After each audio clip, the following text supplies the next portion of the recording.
Hi అండి అందరికీ. విషయం ఏంటి అంటే కొద్దిగా హెల్త్ ఇష్యూ, ఫీవర్ రావడం వల్ల వీడియోస్ అయితే లేట్ అయినాయి.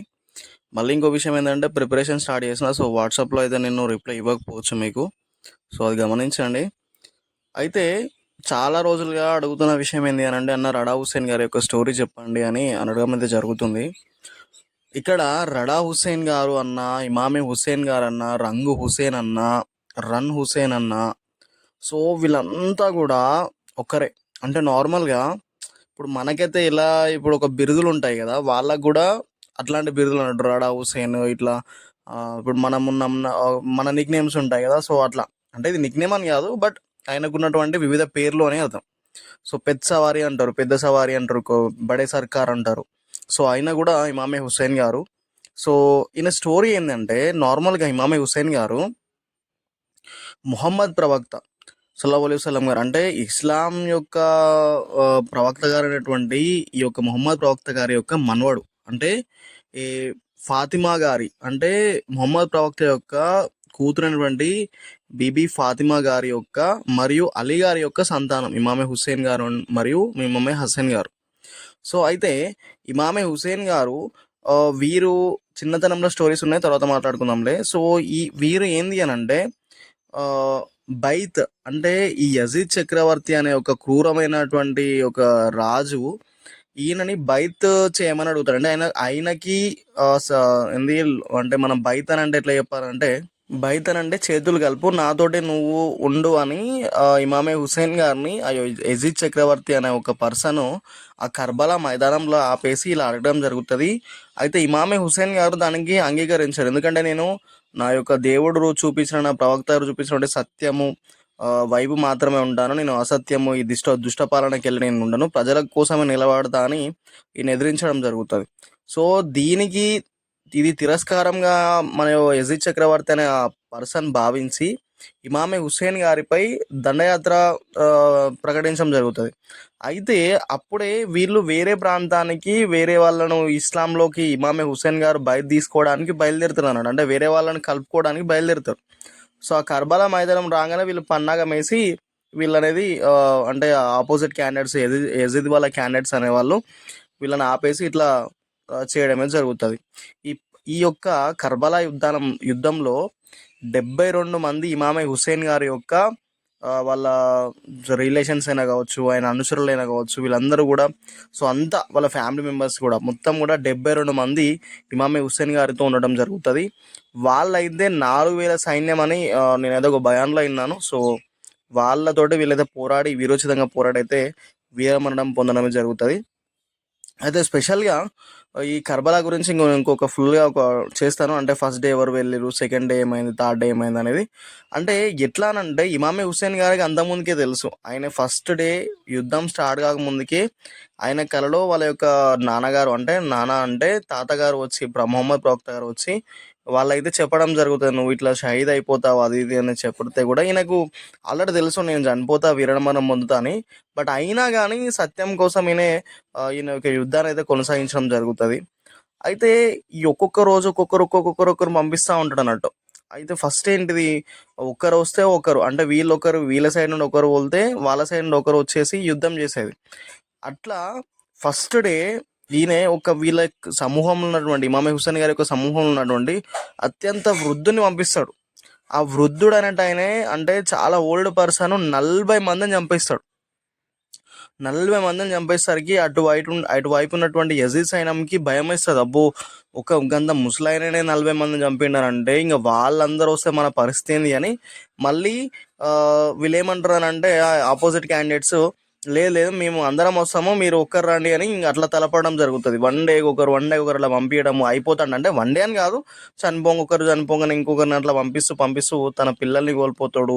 తన చిన్న పిల్లడు అలీ అస్గర్ గారిని అయితే దారుణంగా కోల్పోవడం జరుగుతుంది.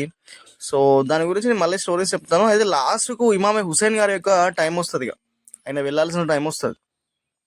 ఆ వెళ్ళే టైంలో ఇమామే హుస్సేన్ గారు తన తల్లి యొక్క చేతితో నేసినటువంటి చాదర్ ఉంటుంది కదా, చాదర్ అంటే మనకి షాల్వా, తన గుర్తుగా షాల్వా తీసుకొని తను కప్పుకోవడం జరుగుతుంది.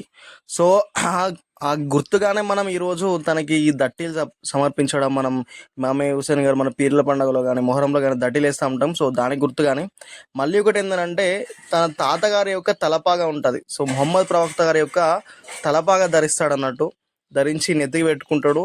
మరియు తన యొక్క తండ్రి గారు అనేటువంటి అలీ గారి యొక్క జుల్ఫికార్, లా ఫతా ఇల్లా అలీ లా జైఫుల్లా జుల్ఫికార్ అనే కత్తి ఉంటుంది తన యొక్క, అంటే షేరే ఖుదా అంటాం అలీ గారిని మనం. సో ఆయన కత్తి పట్టుకొని యుద్ధానికి అయితే బయలుదేరడం జరుగుతుంది. సో ఆయనే పోరాటం చూసేసి వాళ్ళు భయపడిపోతారు.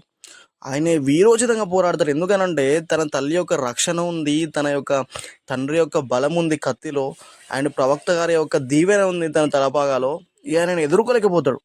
ఎదుర్కోలేకపోయేసరికి ఇక వాళ్ళు భయపడిపోతూ ఉంటారు. ఇమామే హుస్సేన్ గారి దగ్గరికి రావాలంటేనే భయపడిపోతూ ఉంటారు. అట్లా అంతగానం వీరోచితంగా పోరాటం చేస్తూ ఉంటాడు. ఇక నమాజ్ టైం అవుతుంది, ప్రార్థన టైం అవుతుంది. నమాజ్ టైం కాగానే ఇమామే హుస్సేన్ గారు ఆగండి కాసేపు అని ఆపడం జరుగుతుంది.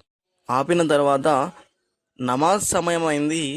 అది సాయంత్రం కాలం నమాజ్ టైం అన్నట్టు, అసర్ నమాజ్ టైము అయితే అయింది కదా, మీరు నమాజ్ చేసుకోండి, నేను కూడా నమాజ్ చేసుకుంటాను, చేసుకున్నాక మళ్ళీ యుద్ధం మొదలు పెడదామని ఇమామే హుస్సేన్ గారు అయితే అనడం జరుగుతుంది. వాళ్ళు దానికి నవ్వి నువ్వు చేసుకోలే, మేము చెయ్యం, మాకు అవసరం లేదు, మీరు నువ్వు చేసుకో అనగానే ఇమామే హుస్సేన్ గారు తయమ్మం అంటాం, అంటే నీళ్ళు లేవు కదా ఆ యొక్క మట్టితోటే వజులాగా అంటాం అన్నట్టు. సో అది చేసుకొని ఇమామే హుస్సేన్ గారు నమాజ్ అయితే మొదలుపెట్టడం జరుగుతుంది. ఈ నమాజ్ మొదలుపెట్టిన తర్వాత ఇమామే హుస్సేన్ గారి యొక్క సజ్దా అని ఉంటుంది, మామూలుగా మనం ఇట్లా మోకరిల్తాం అన్నట్టు.